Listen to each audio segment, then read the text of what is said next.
IUI ప్రొసీజర్లో first patient కింద local parts clean చేస్తాము. Clean చేసిన తర్వాత ఈ స్పెక్యులం ఇన్సర్ట్ చేస్తాం.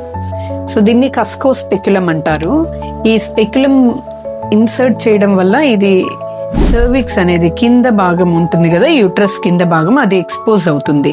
సో అక్కడ ఒక చిన్న ఓపెనింగ్ లాగా ఉంటుంది. దాని నుండి కెథెటర్ ఇన్సర్ట్ చేస్తాం. సో ఎగ్ రిలీజ్ అయిపోయినప్పుడు లేదు అయ్యే టైంలో రిలీజ్ అవ్వకముందు ఐయుఐలు చేస్తూ ఉంటాము. డబుల్ ఐయుఐగా కానీ సింగిల్ ఐయుఐగా కానీ. సో ఆ హస్బెండ్ సెమెన్ ప్రిపేర్ చేయాల్సి వస్తుంది ల్యాబ్లో. ప్రిపేర్ చేసిన అరౌండ్ 0.5 ml ఆఫ్ సెమెన్ దీంట్లోకి ఇంజెక్ట్ చేయాలి. సో ఈ స్పెక్యులం తో ఎక్స్పోజ్ చేసిన తర్వాత ఇక్కడ ఉంటుంది మనకి సర్విక్స్ లో నుండి, వెజైనాలో నుండి ఇట్లా సర్విక్స్ లో నుండి యూట్రస్ లోపలికి ఇంజెక్ట్ చేస్తాం. సో ఇది కెథెటర్, ఐయుఐ కెథెటర్. ఇది ఐయుఐ కెథెటర్.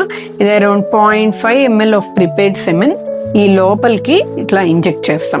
ఇంజెక్ట్ చేసేది కొన్నిసార్లు ఏంటంటే అల్ట్రాసౌండ్ గైడెన్స్ లో చేస్తాం, కొన్నిసార్లు డైరెక్ట్ గా ఇన్సర్ట్ చేస్తాం.